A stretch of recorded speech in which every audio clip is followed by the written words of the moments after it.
So this episodic series is already getting surprisingly rapey at a very quick pace between the first two episodes. Maybe Kate has a split personality.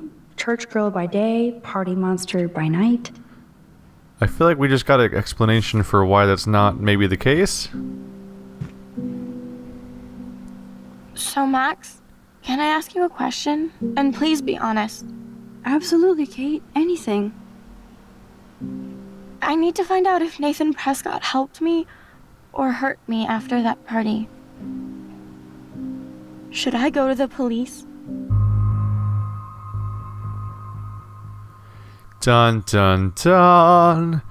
The age-old problem. Because you're in trouble, you get into serious shit if you don't report this kind of stuff, and a lot of people who go through really terrible situations don't report the problem, and that's one of the biggest problems there is. But if we don't have any proof, then what do we do? And unfortunately, I think whatever call I make, it's just going to be an ongoing thing, and I can't rewind it because I can't rewind that far. Dun dun dun. How do we find proof? I'm just going to say go to the police. Yes, you should definitely go to the police, Kate. I totally believe every word you say. Nathan Prescott is truly dangerous. Bless you, Max. I will go to the police, and also Principal Wells. With you as my backup witness, they'll have to take us seriously now. Backup witness? Well, I mean, I believe you in everything, but we're still just spoiled punk students to the cops and faculty. I just think we need to be very careful here. Why? Careful of what? Nothing. Except the Prescotts are a powerful family. I hope this won't backfire on us, that's all. Even though that rich bastard has earned some serious bad karma. He'll get it.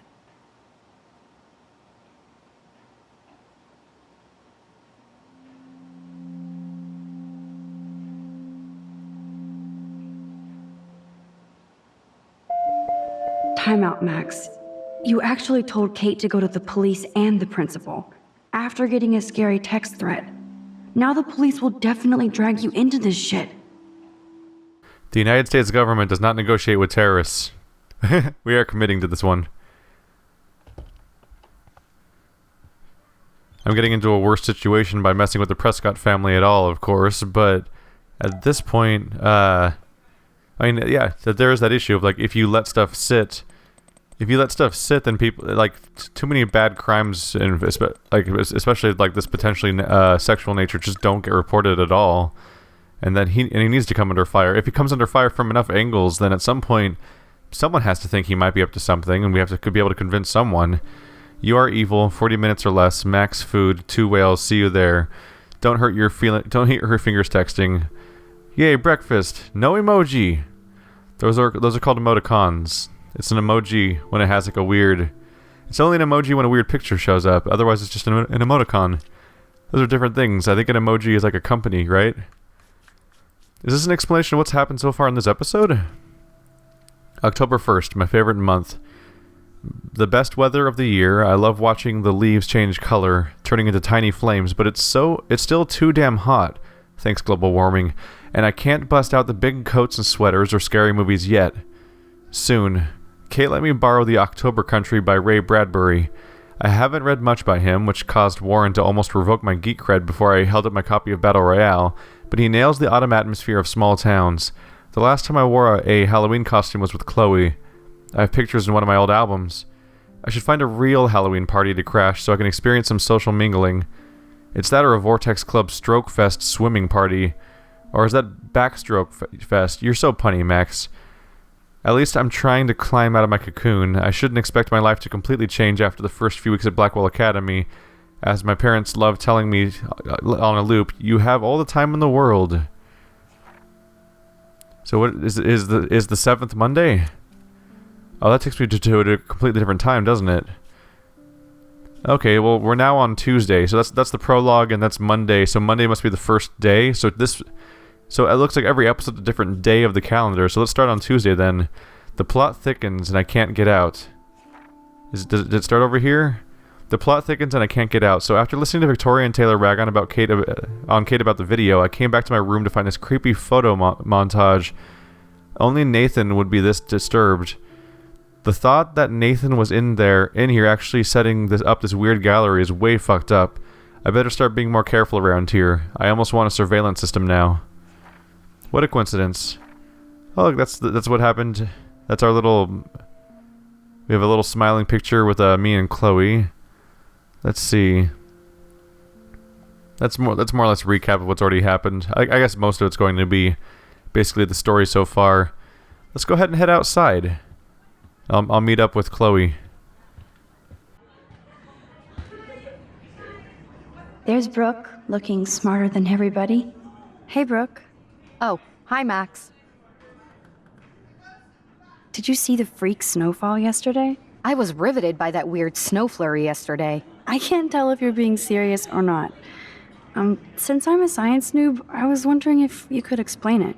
I'm serious. Even meteorologists can't explain that snow. I bet Warren can. Did you talk to him yet? I will later. Lucky you. I'm sure he'll track you down, Max. I'll see you around.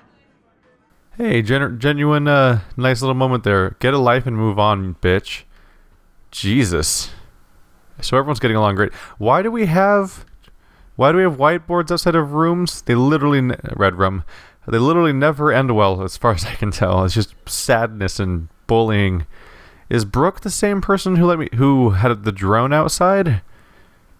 Maybe I scored some points by actually having a nice conversation with her instead of her being bothered by me being bad at using drones or not understanding them properly. Samuel truly is a weirdo, but he is great at cleaning up.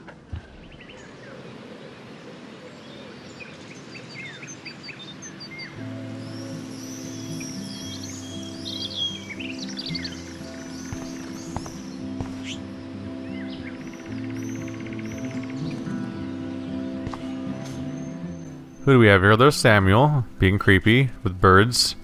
Just a slightly different haircut and he'd be less creepy. I guess he'd also have to stop singing to himself. There's the girls' dormitory where we dumped paint all over Victoria. Basically just the best thing that's happened so far. The paint job looks great. Samuel knows his color schemes. Maybe it's because he works at an art school.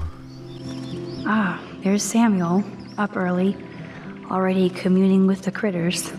The birds are flocking around Samuel. Hey, Samuel, you're up early. Oh, hello, young Max. I do love the early morning. Everything is so calm and quiet. And I can feel the animals waking up with me. So, what did you think about that freak snow shower yesterday? Another message from the Earth to get our shit together. I will say that Samuel hasn't seen anything like that before. That's one thing I truly love about Arcadia Bay.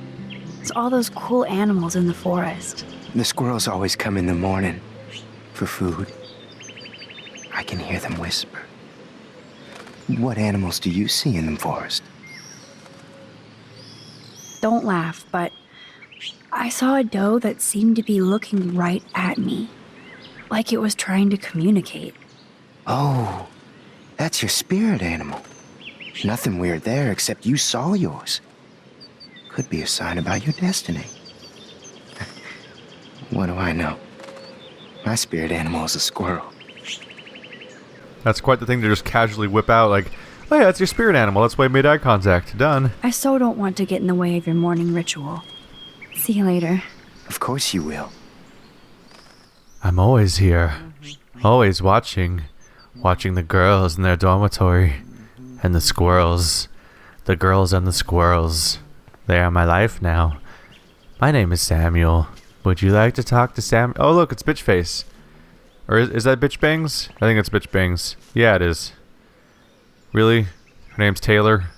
And she looks like Taylor Swift? Is that what we're going for here? I don't think I've actually seen Taylor alone without Team Victoria. I hope they banished her. Hi, Taylor. Hi, Taylor. Just because you were nice to Victoria doesn't mean I have to be nice to you. I don't want to fight with you or Victoria. Instead of smack talk, let's just talk. For once. You're funny. Well, I'm not doing anything at the moment, so talk. why do you hang out with Victoria? She's pretty mean to you and Courtney. And she's bossy too. Look, you don't know her. I do. And she's one of the best friends you could have. I guess I've had mean, bossy best friends too. Better than having mean, bossy parents. I would love it if my mom was mean or bossy instead of sick. But whatever. We've had our talk. Ah. Oh well. I don't like her. I'm just gonna keep not talking to her, maybe. Ooh. Let me guess. Food? Oh. This is Nathan's father. This is a message to let you know that your attempts to slander and blackmail my son have been met with my lawyers and legal ramifications. Or will be met. You're not the first student in Blackwell to try this. I hope you're the last. Consider this a final polite warning. Gee, I wonder why so many people are trying to slander your son. It's almost like they could be telling the truth about all the bullshit you're doing. Oh, here's the photo folder. So I have somewhere in here there's going to be a doe and a whole bunch of other things, but all I have so far is the rabbit. I'll find what I find. What's funny is Kel and Andrew actually played this game on my account for sad games, and they actually unlocked me a handful of trophies where they apparently were able to find even more photos that I didn't even find, and even though they were paying less attention. The Prescott dormitory? Good lord, Nathan's family owns my dorm? Max, get over here. Warren is out and about already too. Looks like he's waiting for somebody. Warren, what are you doing here? Well, nothing. Waiting for a call? I mean, I already took the call. Anyway, I wanted to rap about that action yesterday. By the way, thank you for stepping in. You were pretty badass, Warren. I owe you. Oh, yes, you do. I got knocked on my ass by that dick. I'm some personal superhero. You're a real everyday hero. You stood up to a bully and it was awesome. Even though you left me with said bully and ran off with that girl, she's pretty punk rock. How do you know her? An old friend, Chloe Price. We haven't seen each other in a while. I bet you were glad to see her blast up in that truck like a rock star. Which begs the question, why is Nathan Prescott getting psycho on you? I busted him in the bathroom yesterday with a gun. I'll give you the story later. Principal Wells is taking care of it now, I hope. Weird fucking week. Like that bizarro snowfall yesterday. Speaking of dystopia, that drive-in is having a 70s Planet of the Apes marathon. Let's go ape! Yes, that's exactly what I need. I love those old school ape films. Well, that was easier than I thought. Cool, I'll text you the info. Wait, did I just accidentally overlap plans between Planet of the Apes stuff and the party thing? Or, whatever, we'll handle it later. Either way, I'm definitely going to max out the entire... I just said max, we're looking at max. Damn it, she's going to make me say max all the time on accident. I think I'm just going to blow the whole lid wide open on the whole Nathan Prescott thing. Just talk to everyone I can about it and make a big fuss about it. I mean, how many witnesses does there have to be at some point? We have Max, and we have Warren. Max saw the gun. Warren was attacked by Nathan Prescott. Chloe saw the attack. Chloe didn't get shot this time. Oh no, Chloe got threatened or something like that because she was there in person. And Kate has an incident with Nathan Prescott. Like, how many moments do we have to have? Oh yeah, I can run. I forgot. How many moments do we have of different people having interaction with this person before we have enough evidence?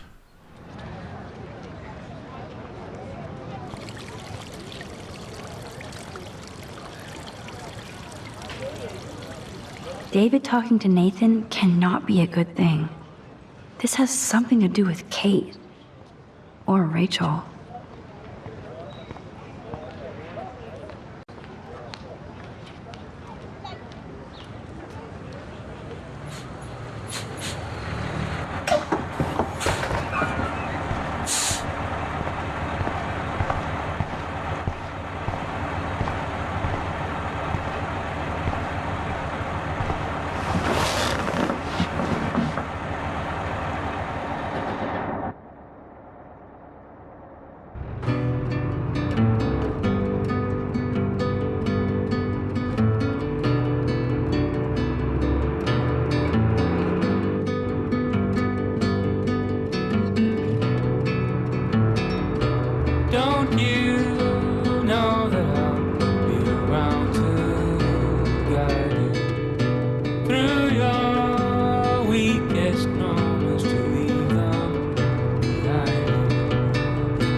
some light and it'll be alright for now. Crossing so long, heavy on your shoulders. The sirens inside you, waiting to step forward. Disturbing silence, darkens inside. Cast some light and you'll be alright. Cast some light and you'll be alright for now.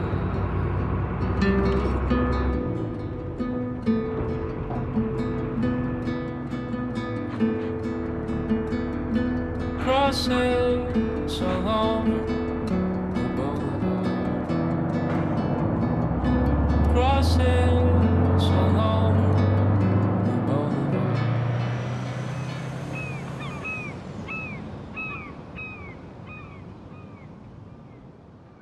All Talk right. about going back in time. The diner looks exactly the same. Time to have our breakfast. We've had enough really horrible drama moments already. Let's just get some eggs. Man, that smell of breakfast and the sound of clanging silverware makes me feel 13 again. I'm looking for waffles. Oh, that brings back memories. Chloe and I loved the parade. Weird lady. Way to judge. I always wonder what people think about when they eat alone. Hello there to you! Such a beautiful day, eh? Oh yeah, it's gonna be a super day. Enjoy your breakfast, eh? Okay, maybe weird was applicable. These fishermen are so damn quiet. Did you catch any big ones today? If by big you mean none, then sure. I caught a lot of big ones today. Now let me mourn over my eggs. Alright. Touchy. We're having a great day today. We're all getting along just fine. Running late, grab a booth at the diner. Mom will feed you. Somebody better. I'll be lucky if you make it by noon. Oh, right. Doesn't her mom run the diner? Is that her mom over there? Is that Chloe's mom at the behind the counter? I kind of forgot about that. Leaflets for Sasquatch field trip. I might make Chloe check this out with me. Why? Sasquatch field trip. Explore the wild woods of Arcadia Bay with respected cryptozoologist Chuck Pierce Jr. Respected cryptozoologist is a oxymoron. Those are not words that fit together. Author of Bigfoot, Myth or Science, and Bigfoot, Monster or Sasquatch. What does that mean? Okay, narrator of the documentary Bigfoot. I believe in you. I think he's got a specialty. Well, good for him. Join Chuck every Saturday and Sunday for a full half day of hiking to the sites where Bigfoot is most likely to appear. Chuck will share his extensive knowledge of lore, legend, and fact, and you'll end the day casting your very own Bigfoot print based on an area known only to Chuck Pierce Jr. For more information, blah blah blah, Sasquatch lives at something something. What's the poster for? The school? The poster doesn't mention whacked students with guns. Well, that doesn't really attract high tuition rates, does it? I would buy a shirt, but they're so damn tourist. Oh no, we wouldn't want to be a tourist, Mr. Hipster, Mrs. Hipster. You'd never know how weird this town is by these postcards. Everything gets weird if you look too closely. Am I able to just talk to everybody around here, including Mr. Buttcrack? Ew, that guy looks unpleasant. Let's just cement that fact. What do you want? I feel like shit. Too much beer, so spare me, please. Just let me suffer quietly. Are these all characters I'm going to see later, and is that why they're voice acted, or did a bunch of people just line up for one line of dialogue? Oh, a cop. That officer looks nicer than wannabe cop David Madsen. Hello, sir. Hi, young lady. You look a little lost. Just hungry and thinking about what to eat. Now, that is a real problem at the Two Wells. I can never decide. Joyce's pumpkin pie or grilled mac and cheese?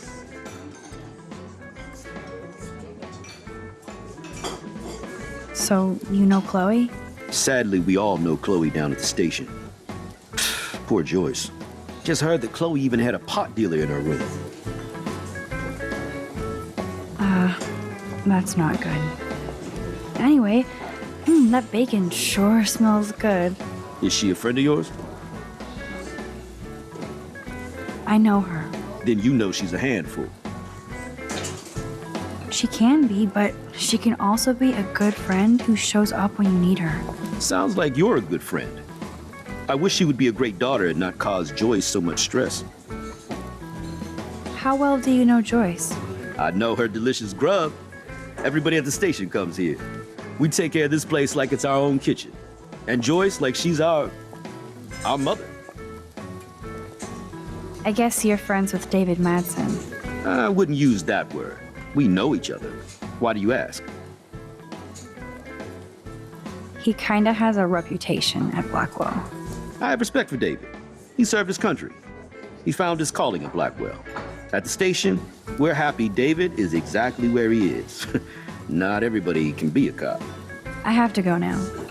Enjoy your breakfast. By the way, one thing I can tell you for certain is to stay away from that RV outside. I usually stay away from sketchy parked vehicles. Wise policy. The guy who lives in it, Frank, is pretty sketchy himself. That's all I can say for now. I should finish up my coffee and get to work. Not everyone can be a cop, and frankly, not everyone can be a school, whatever you call it, a school security officer. This guy has his own issues. I guess we're probably gonna meet Frank in his RV soon, because he was shown in the outro of the previous episode.